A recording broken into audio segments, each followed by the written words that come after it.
Olá pessoal, meu nome é Arthur e eu vou continuar a aula anterior, a aula que eu falei sobre máscara cirúrgica, máscara N95. Só que para eu poder comentar a necessidade e o uso da máscara N95, eu preciso saber diferenciar entre gotícula e aerossol.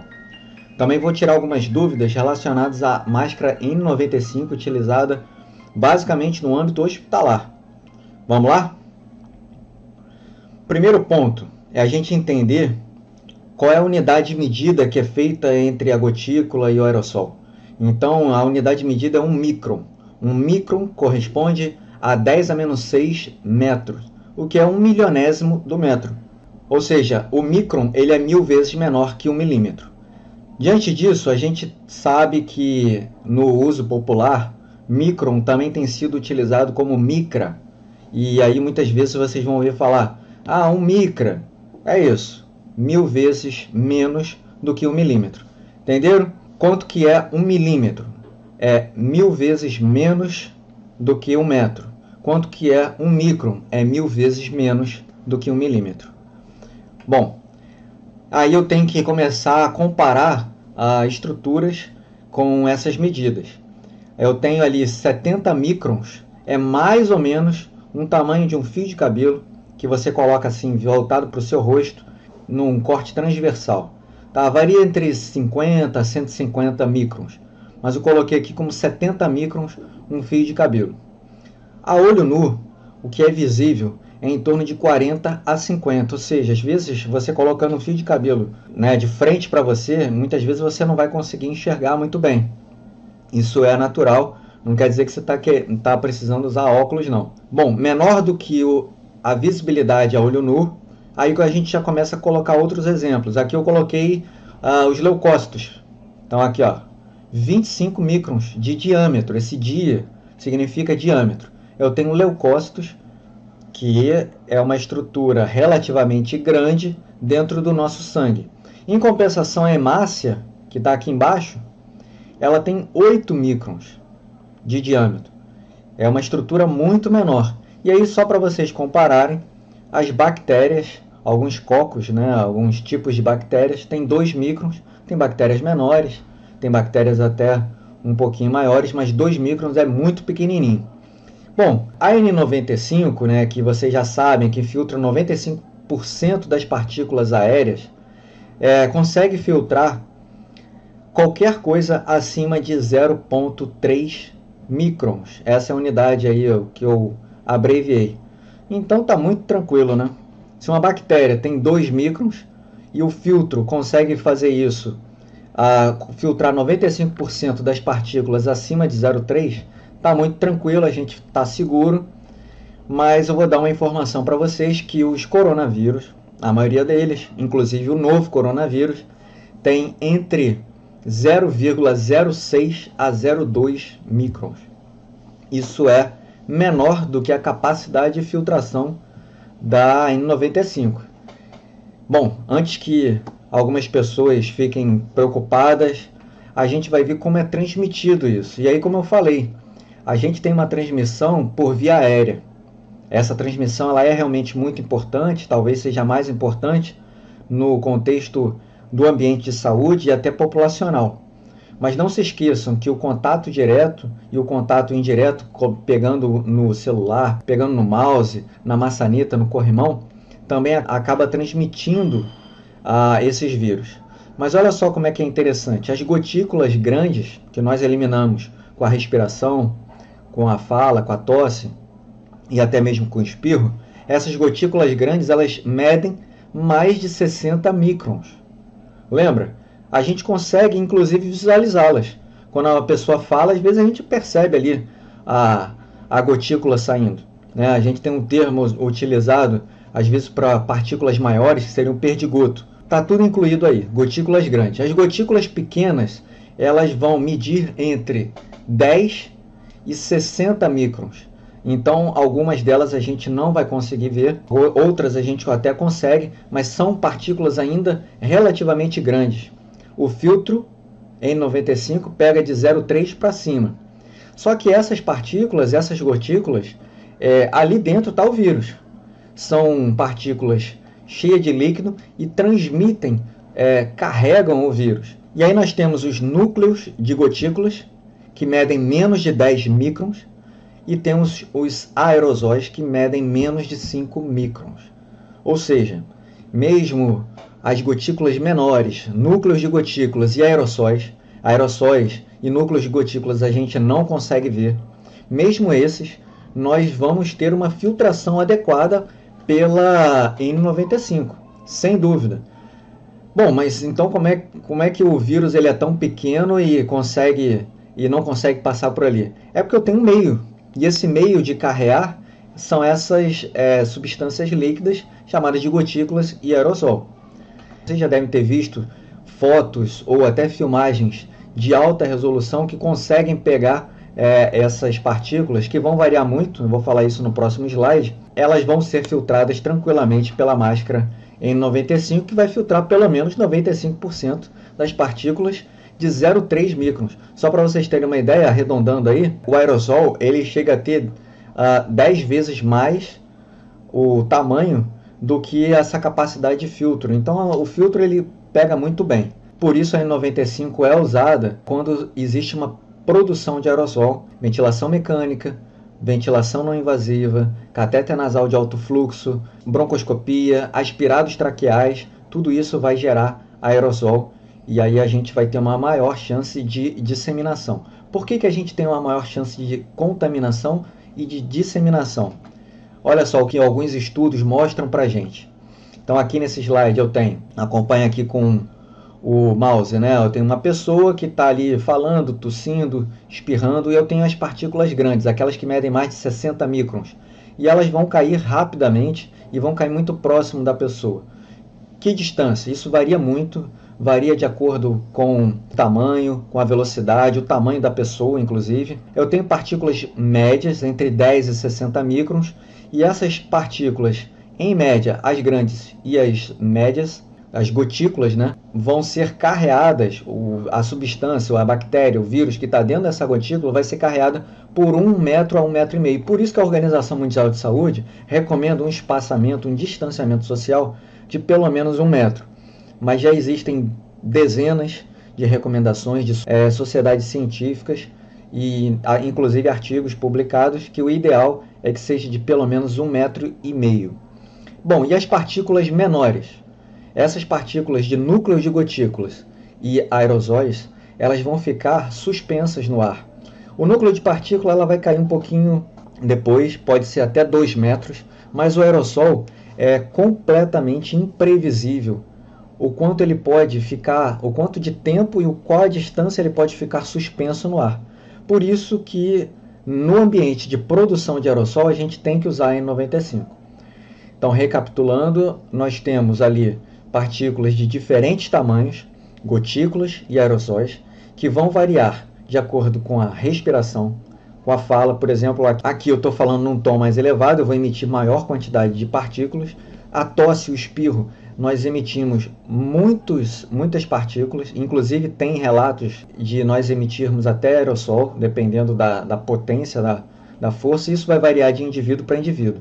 O aerosol, por exemplo, aqui eu coloquei a tinta de spray e o inseticida, até mesmo esse aerosol, que é regulamentado por agências, ele varia o tempo de suspensão no ar. Então, é muito comum, por exemplo, o aerosol do inseto, do inseticida, ficar mais tempo em suspensão. O aerossol gerado pela produção daqueles procedimentos, como catéter nasal de alto fluxo, intubação, ventilação mecânica, é desconhecido. Quanto tempo e qual a distância ele pode permanecer, então melhor que a gente se proteja.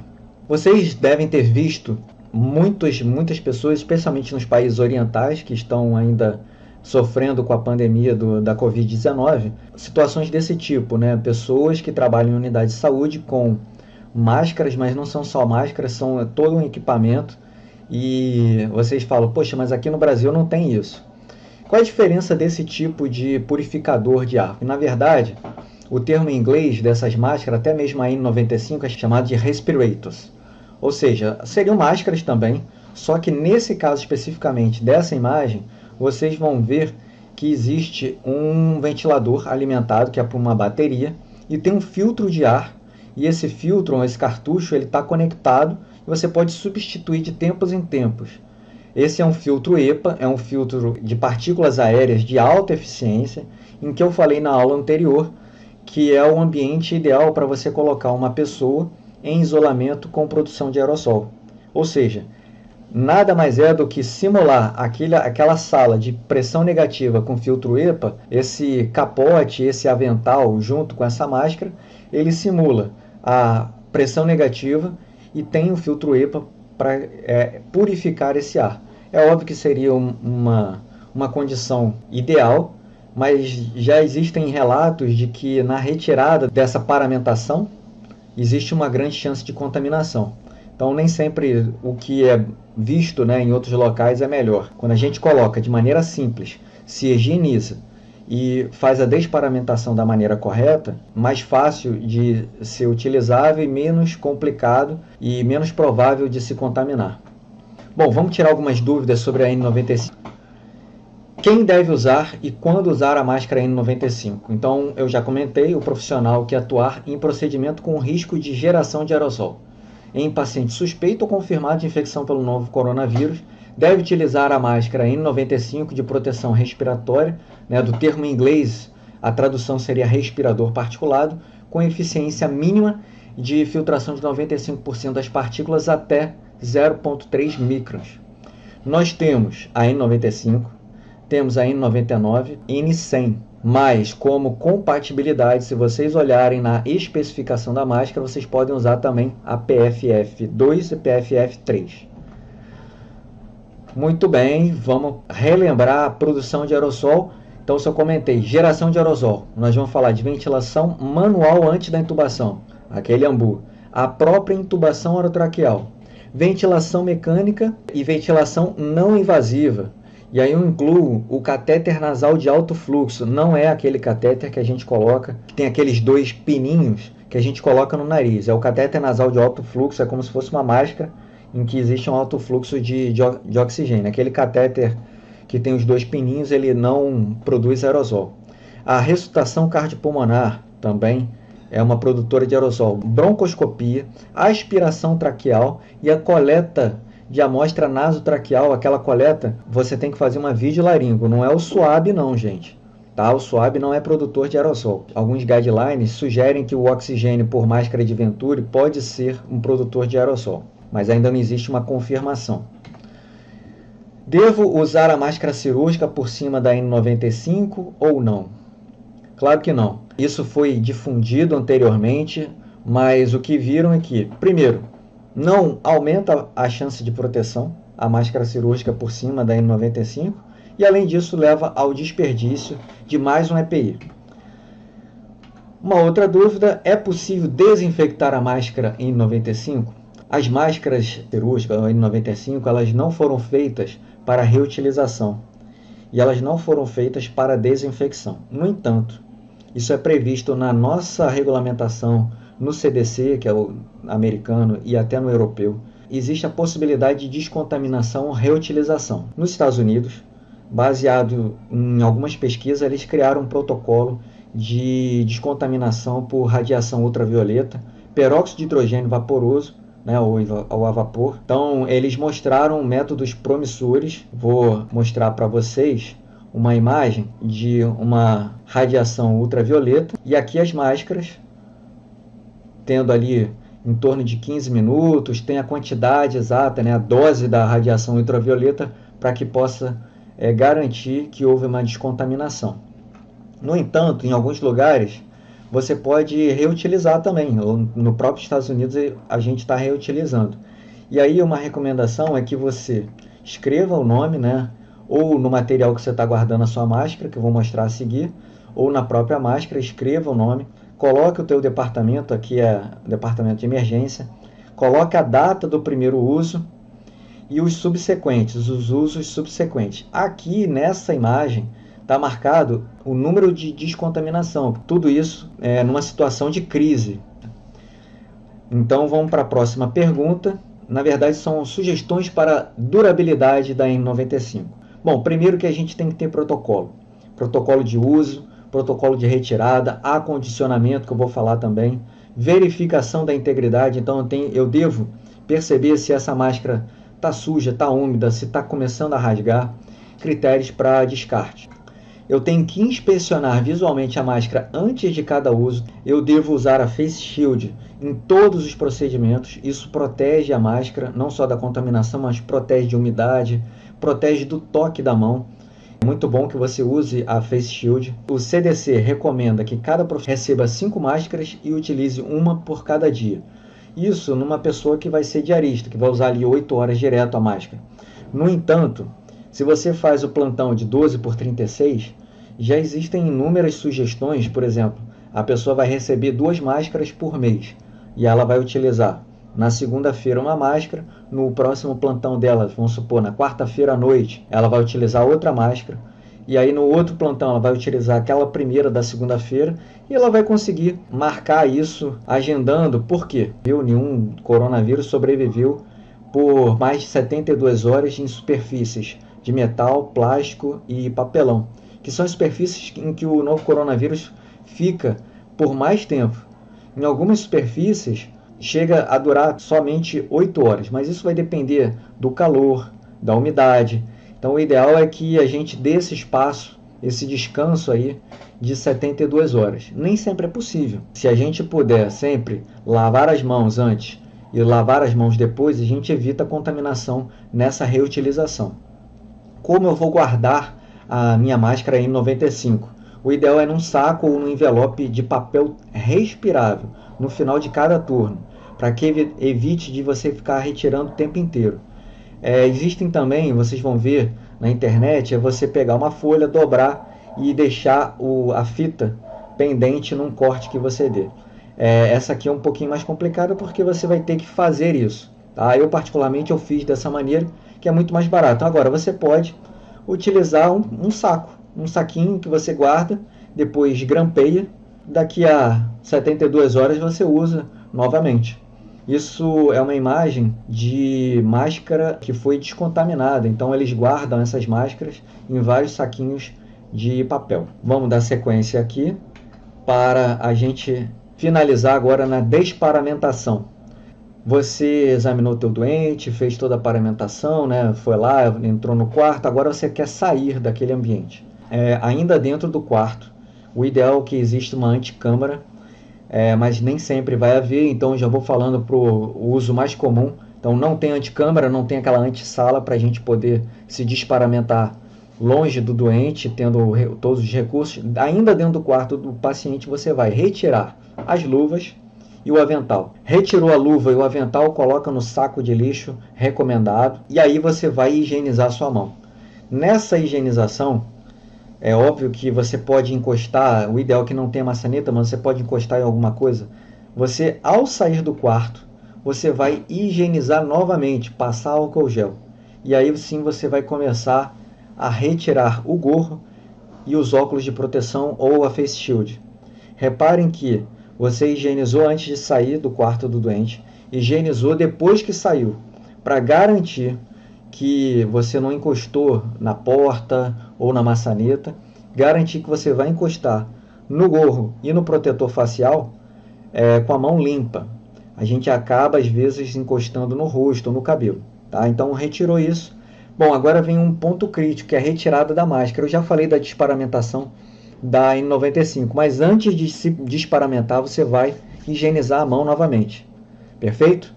Retira a máscara N95, o PFF2 equivalente, e aí sim vai higienizar novamente a mão.